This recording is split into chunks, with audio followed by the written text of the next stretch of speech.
So today I have with me founder of the Global Penmanship Academy, Mr. Imran Beg, and he's been working in the space of human development and mind dynamics for over 2 decades. And it was when he was in this space that he discovered the strong correlation between our subconscious mind and the letters that we write on that piece of paper. This really encouraged him to go deep and dig deep into the world of handwriting and handwriting analysis, and he's been doing this. He's helped more than 15,000 students. He's been associated with more than 1,500 schools at a global level. And I'm really excited to learn from him how can handwriting really influence our kids' personality, and what is the impact that it really has on our children, and not just on our children. In fact, I'm very interested to know if I can really change something about my handwriting. And it's really, really interesting, this topic. So let's start. And it's so amazing to have you here, Mr. Imran. And yes. Thank you, Riddhi, and all the wonderful parents out there and the kids. Thank you so much for having me here, Riddhi. I'm really looking forward to add value to your community. Yes, handwriting is exciting, and that's something which I want to educate through this conversation with you. That it's not just about writing. There is a deeper, connection between the hand and the mind. And through this conversation, let's bring on more information and see how we can contribute to your community. Yes, Yes. I'm excited. Yes. So let's jump straight into the questions, because I have so many questions for you. So Please. my first question to you is that, now that everything has shifted online, the education and everything is online.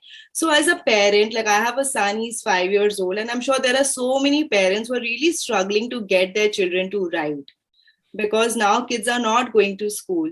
So how can we really sort of encourage our children to start writing?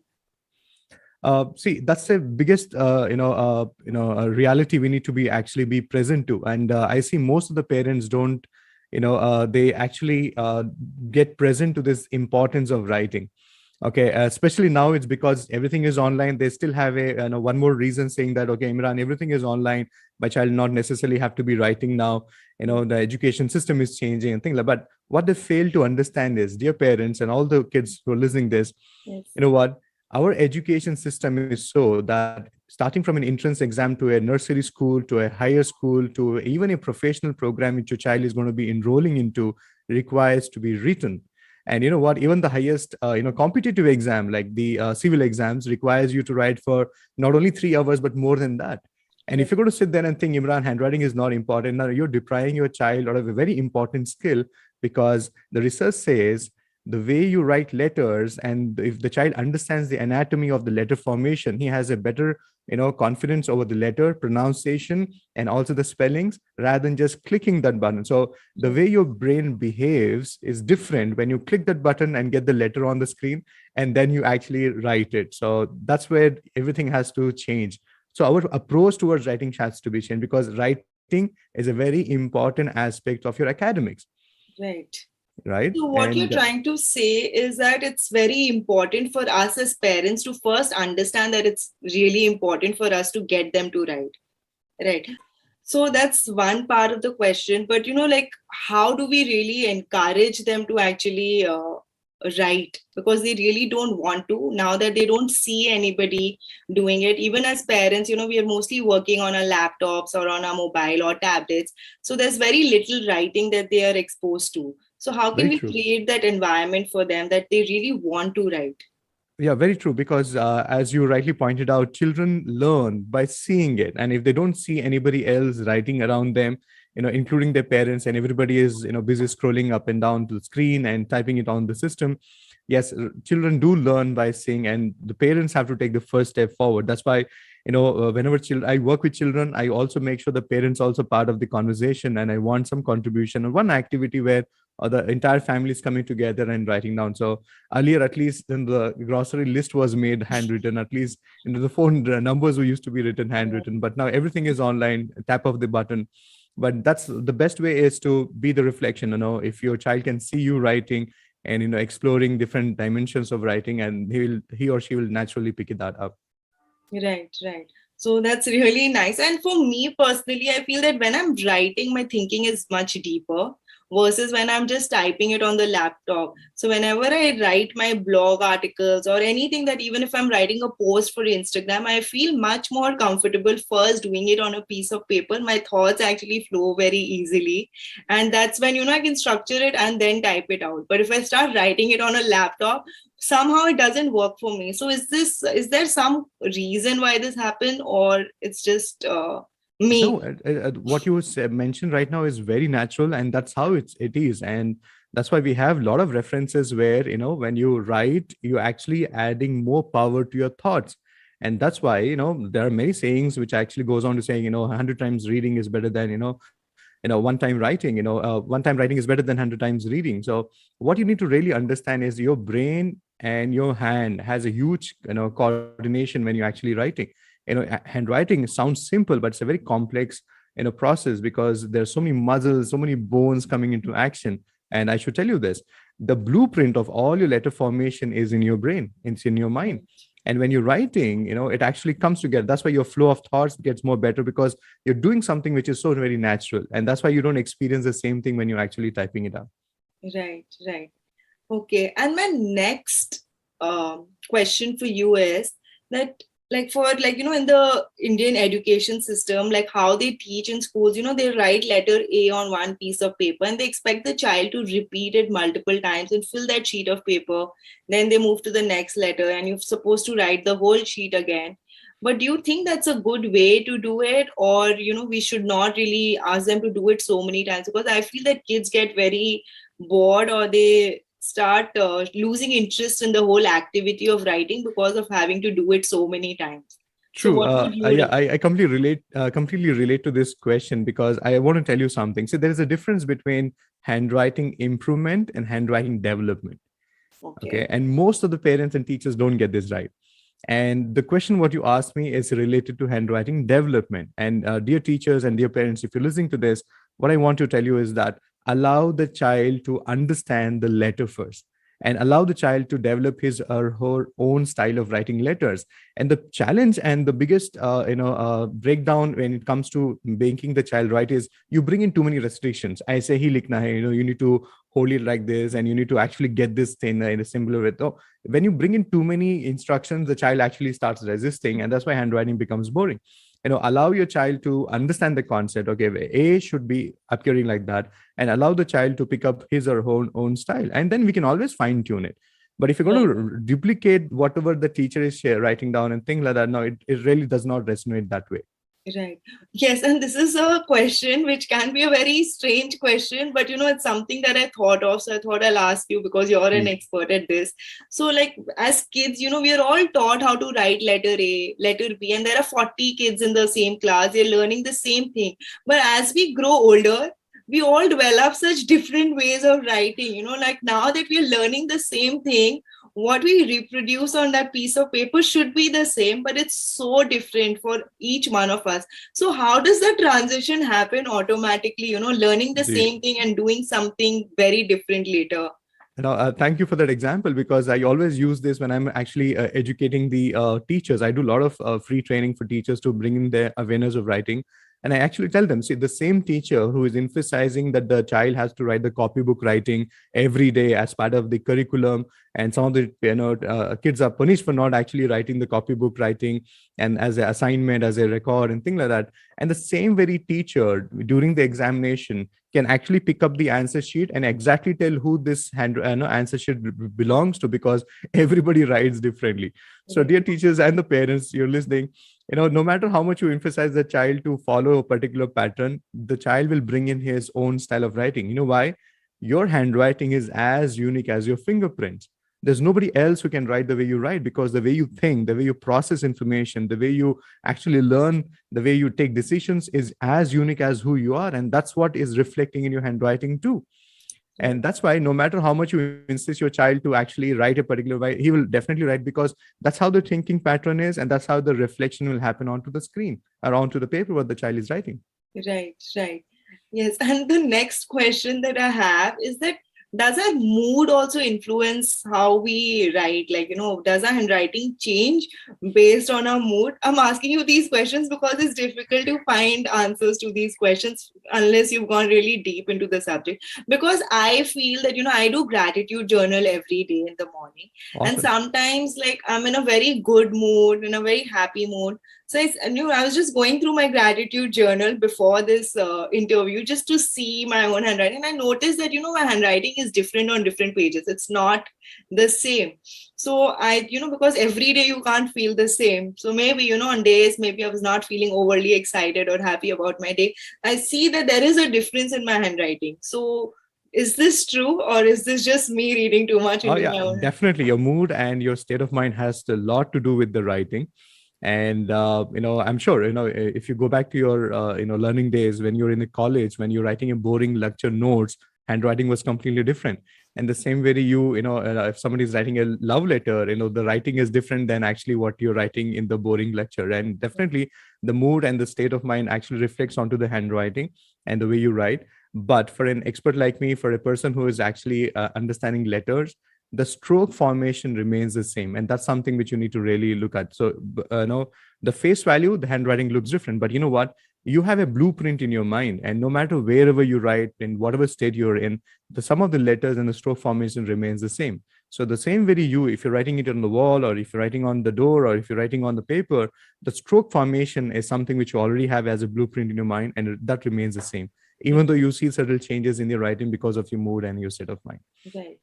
Okay, so my next question is that, like, so let's say if I have a certain style of writing and that reflects who I am, but now if I really want to improve the way I write, does it mean that I'm trying to be somebody else or forcing myself to be somebody else? Or do you recommend that we should work on a handwriting and make it a little better?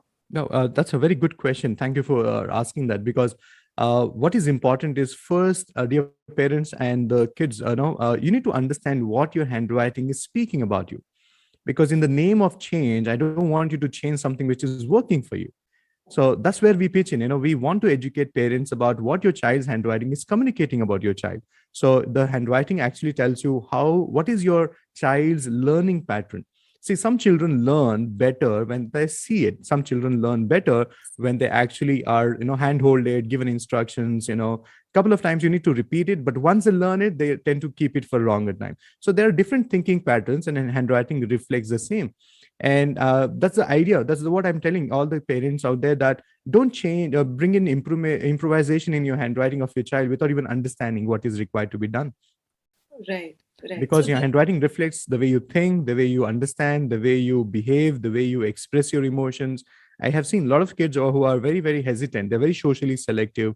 They're very, very choosy about who they move around and the way they learn. So everything is unique. And yes, handwriting reflects that. And when you're working with children, you need to be very, very aware of all these things. But having said all these things, I also like you to understand is that, see, children are growing up, and the same growth is going to reflect in their handwriting, because you're not the same very child who's in the third standard with the running nose with a handkerchief in your hand. But as and when you keep growing up, your handwriting will also have the changes getting reflected, because not only you're growing physically, but you're also growing mentally. So you right. need to be aware of this transition, because we don't write the same way what we used to write in the college, because we have grown up to be much more mature than what we were in the college. So the same changes are going to be reflecting. And Right. that's why when I work with children, I want to have parents with me, so that you need to understand how your child learning capacity is, how your child is actually be able to express his her emotions. And based on that, we help them to change their handwriting. And this process is called as graphotherapy. Right. So, can you tell us a little about graphotherapy, a little more in detail, because this is completely new to me. So, let's say I have a child, he's 5 year old. So, I bring him to you. So, now what is it that we'll do with him to understand and to actually make him go through this whole process? So, if you can just explain this a Surely, little. having been working with children, I know one thing I've understood is children love logic. The moment you give them the logical reasoning, they fall in love with the process. And children don't like it when you say, no, you just have to write it because I'm asking you to write it. No, they want to understand why. So if you can answer that why, the children tend to bring in more commitment towards whatever they're doing. So when a child comes in contact with me, what I do is I help the child understanding and evaluating his or her own handwriting. So what I'm going to show on the screen to them is that look into this and tell me, do you have these 5 elements which makes your handwriting scientific and legible? So the child actually sits with me and tries to understand, does he have consistency in the letter formation? So is a child is able to repeat the same style of writing letter A or a B or a C throughout the paragraph or throughout the sentence. And when the child sees it, there is more commitment, because most of the parents and teachers are insisting children having a better handwriting, improve your handwriting. You see a lot of remarks in the report card, work hard on your handwriting, Yes. you need to improve your handwriting, but nobody talks about what to improve. Nobody talks about what aspect has to be changed. So I do that. I basically communicate to children. I make them undergo this process. And that's why they evaluate their handwriting. It's not about good or bad handwriting. It's not even about, identifying whether you're writing beautifully or not. So it's all about identifying the technical aspects. So the consistency in the letter formation. I ask children to look into the handwriting, how many letters they're able to connect and write. Are they Yeah. doing it on a consistent level? Because some children write it in particular places, they write 2 3 letters connected, and some places they're writing independent letters. And some of the schools nowadays, I don't really understand this, but they're insisting children to write in a print style of writing. So that means they want all children to write in a print style. That means writing every letter independently. And I don't get that, because the more you connect and write, the more better is your flow of thoughts, the more Right. better is your rhythm into writing. And the third aspect is the zones. There are certain letters which are supposed to go up, letters supposed to go down. So this is the journey I take the children on. In the process, I understand, I get their world. Some children, they take a lot of time to write. To write one paragraph, the parent has to put in a lot of efforts, Yes. because he writes 2 lines and he wants to go take a rest because mama hand is paining. And I have seen children have this habit, write 2 3 lines, they're already breaking the knuckles, they're actually doing like this, as if it was a big thing, Yes. task to complete that. So I teach them hand exercises, because most of the kids don't have a proper hand muscle development. Right. Many reasons. One, they're not eating enough nutritious food. Number two, they're not doing enough physical activity. They're mostly onto the screen. I always tell this: children at home are doing nothing but shifting the screens, starting from the smaller screen to a bigger screens, to the computer, to the TV Right. there. So when we were growing up, Rithi, remember when we used to grow, Yes. in the process, we did a lot of things, flying the kite, playing with the marbles, and playing with Right. the clay. And that actually, stimulated our hand finger muscles. And that's why we could write better and we have more strength compared to our child. So dear parents, what is important is we need to start working from the grassroots level, strengthening your child's hand muscles. That's why I have simple exercises. The child does not have to go out, no requirement of any other activity. That sit on the desk, complete this few exercises which I train children into. And I give them logic for every aspect. Why you have a dent in your hand when you're holding the pen, because you're gripping the pen wrong, or maybe you're choosing the wrong pencil. So when you educate children like this, really, they fall in love with writing. Then that's what I do. When parents and children come to me, I don't help them to improve their handwriting. I don't work on the technical aspect. All I do is give them enough reasons to fall in love with writing, and Wow. then everything falls into place. Because the biggest roadblock is the child does not know what is the importance of writing. Right. Right. And if Okay. you address that, then things changes. Yes. Yes, that's very deep, but I love that how you mentioned that you give logical reason for everything. Because I remember as a student, I actually got that remark that improve your handwriting, mostly for my exam papers, like my homework and everything was very neat because we had enough time. But exam, because we had to rush it, it wasn't very clean, and I did get that, and I didn't know how to fix it because when I was writing in speed, it just did not happen because I feel that I was very stressed to actually get over with my paper that the handwriting was not as good as it should have been. So yes, I wish, like I knew about this science back then. And my next question to you, which is something most mothers really want the answer to, is when is the right time to give our children pencil? Like what is the right time to introduce it? Is it like a age thing, or we should go as per our child's development? How do we identify that okay, my child is ready to start writing? See, Riti, the answer is very simple. The earlier, the better. But the problem with most of the parents nowadays is that the moment you hand over the pencil to your child, you expect him to perform, and you expect him to bring in magic on the paper. No, dear parents, I believe in a very, very organic way of learning. I love the slates, I love the chalk, I love the crayons, and I start from there. Don't directly jump into the pencil. Okay, and not even don't even bring in the sketch pens and things like that. So start with something which is as simple as a crayon or a chalk and a board, and then let the child start getting hold of that. So you know what, the fine motor skills is where it is very important for the child to get understanding of it. And then you can see the same reflection happening into bringing the pencil and then the paper and then the lines and the strokes. So don't expect your child to get the straight line, get the Right. sleeping line, get the no, this is not really required. Give him the pen, give him the chalk, and give him the crayon. Allow him to be fully expressive, Right. and then naturally you bring in certain changes. Like, okay, can you make a circle out of it? Can you actually connect this dot to this dot? And then the transition is easy. I see most of the parents, either they don't do it at all or they overdo it. When you Right. bring in too many restrictions to the child starts resisting. And when it comes to pencil, I like to bring in a conversation with the most of the parents are not aware of choosing a right pencil for their child.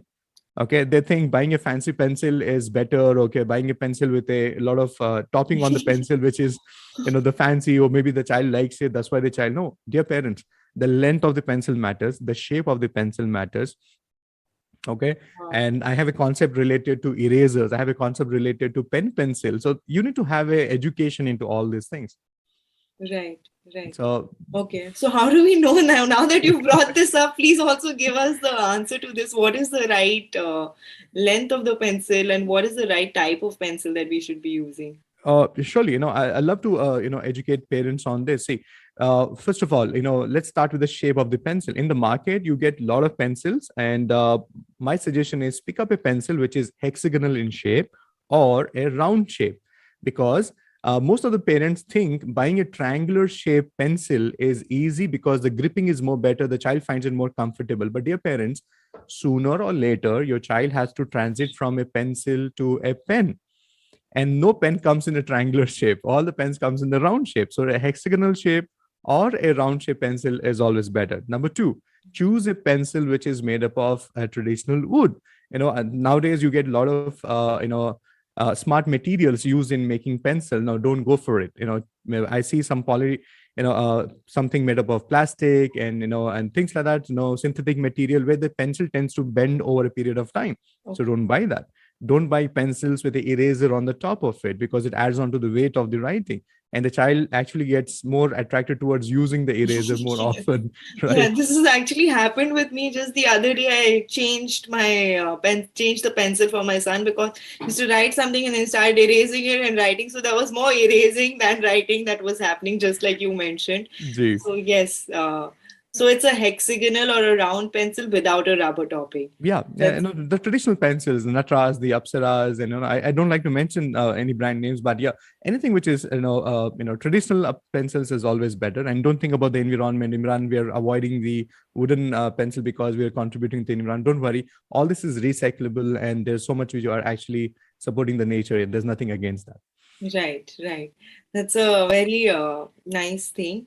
So, and my next Yeah, question. and really, just to continue the conversation about the length of the pencil, the thing is, don't buy a too smaller of a pencil or not too big of a pencil. For example, there are pencils available in the market where you have a specific size of the pencil. They already have it trimmed and it's only available, so you can actually pick that up.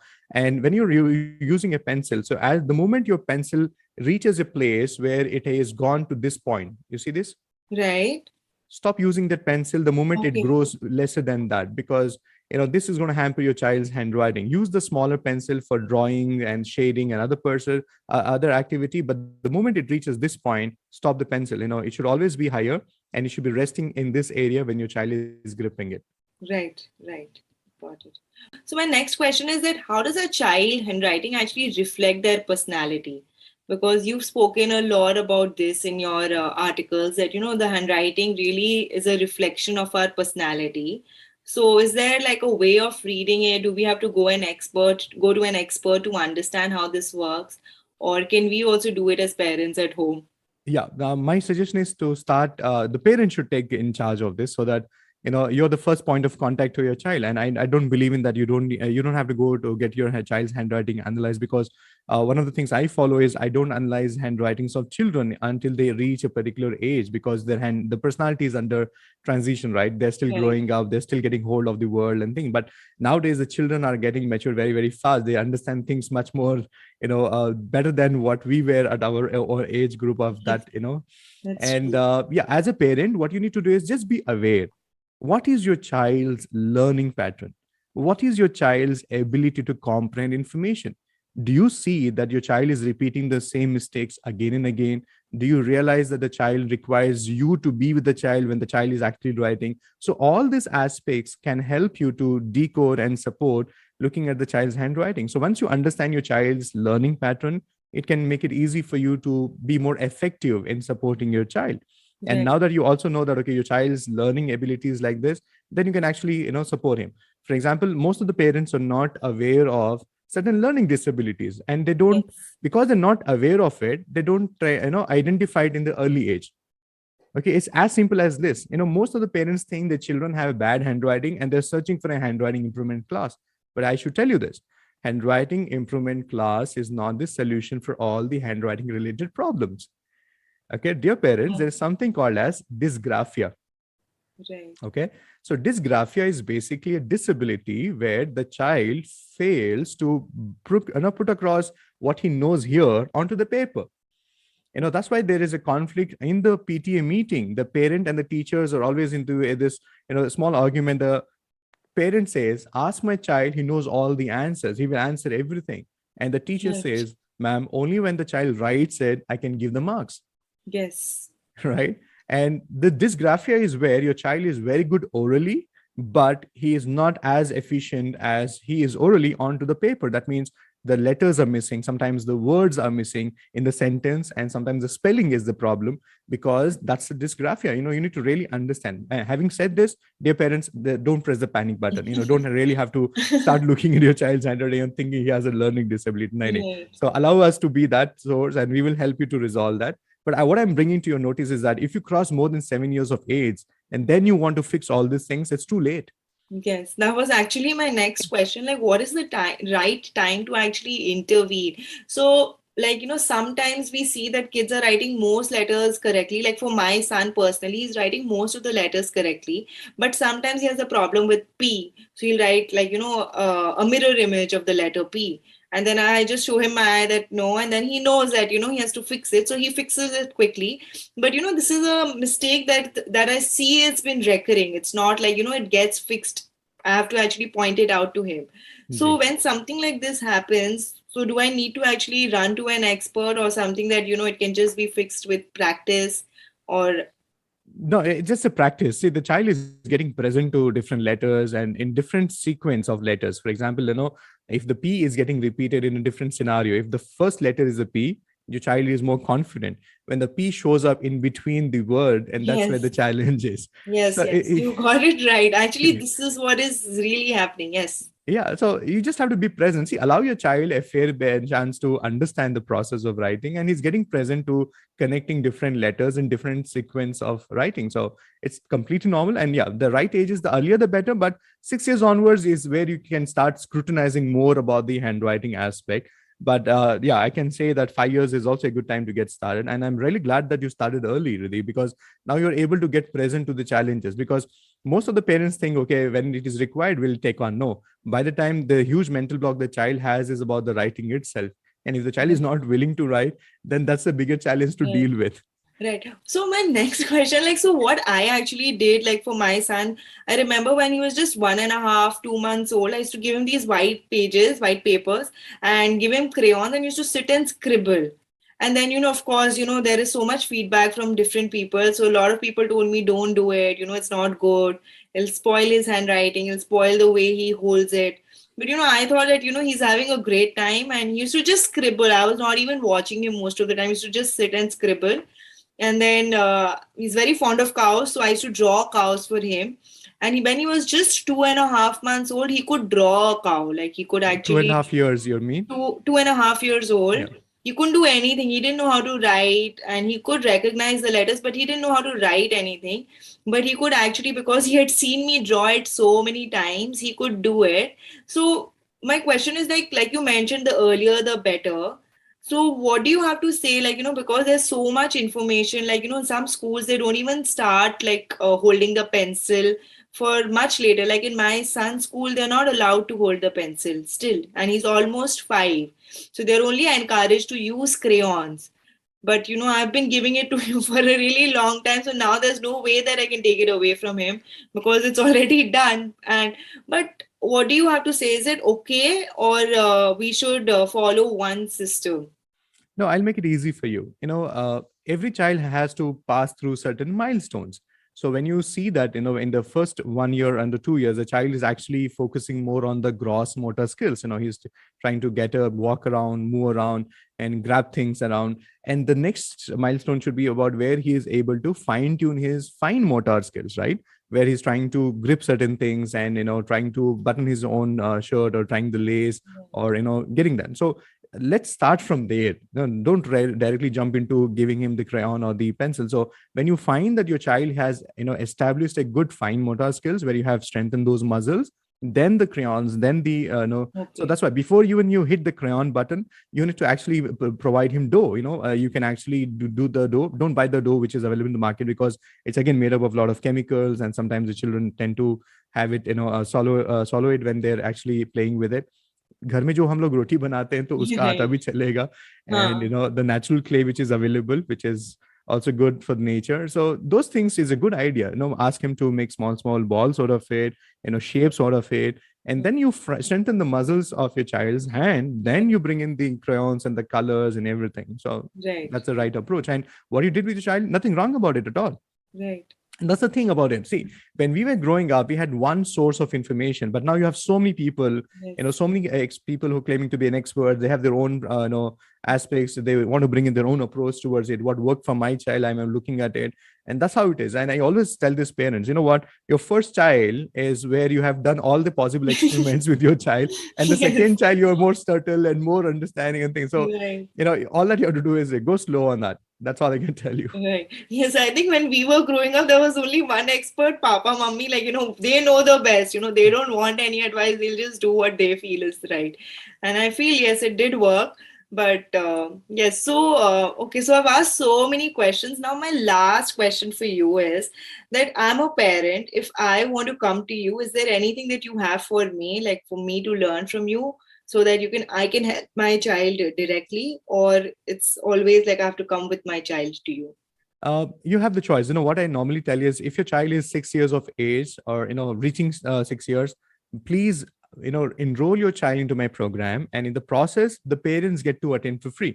So when you are there with the child, both of you do it together, so that I want education, because there are certain things the parent will understand, there's certain things I want the child to understand. So it's like a learning together.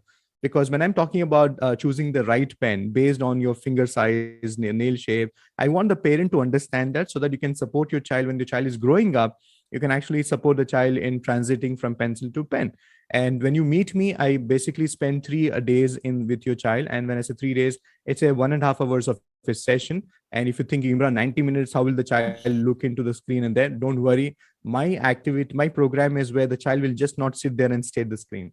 I bring in Right. so many activities where the child will participate with me. And you know what? When I do the sessions online, there is no need for you to use the unmute button, no emojis, no chat box.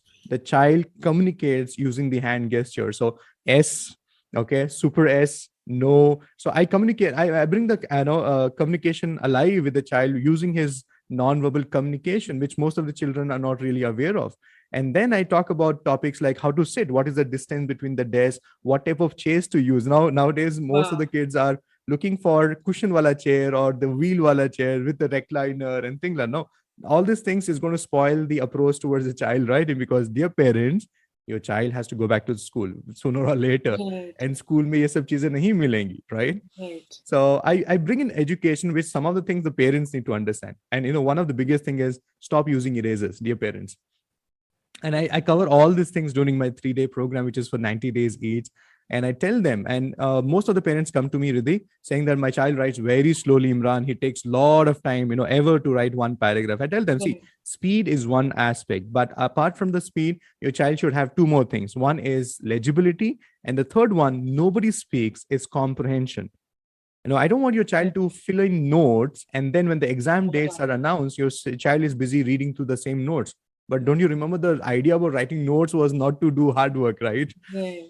So this is what I do with parents and kids, Riddhi. When the parents get in touch with me, I made them go through this short program. I don't want you to sign up with me for a 30-day, 40-day program. First let's find out and change the mindset. And I promise you one thing: in this 3 days, the child spends time with me. I make the child fall in love with writing, and next everything falls into place. And the Right. parents are going to get educated, dear parents.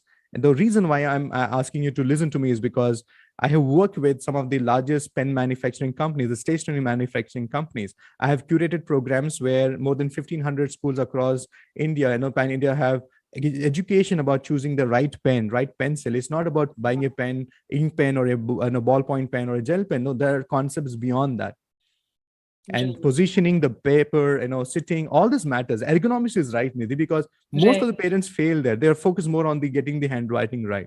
So that's why I said there is a difference between handwriting improvement and handwriting development. Let's focus on the development part Right. first, and then the improvisation should come later on. No, it was so great to actually get to know and learn so much from you. So it's not like just there's so much, like, the muscle strength, and the way your child is sitting, the desk, the pencil that you're using, the pen that you're using. There's so much that actually goes behind it. And it was so deep. And even though I said that that was my last question, your answer has actually led to another question, which I'm going Please to go ahead. Yeah, definitely ask please because go now ahead. I Bring have it this on. opportunity. So my question is, like, now, I'm of a certain age, so I have a certain style of writing.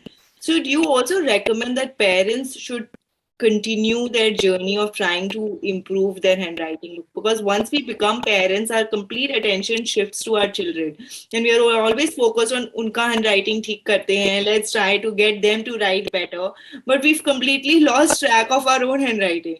So do you recommend that we should also try and do something about our handwriting at this age? Definitely, definitely. You know what, dear parents, if you're looking at creating a champion out of your child, you need to be a champion parent.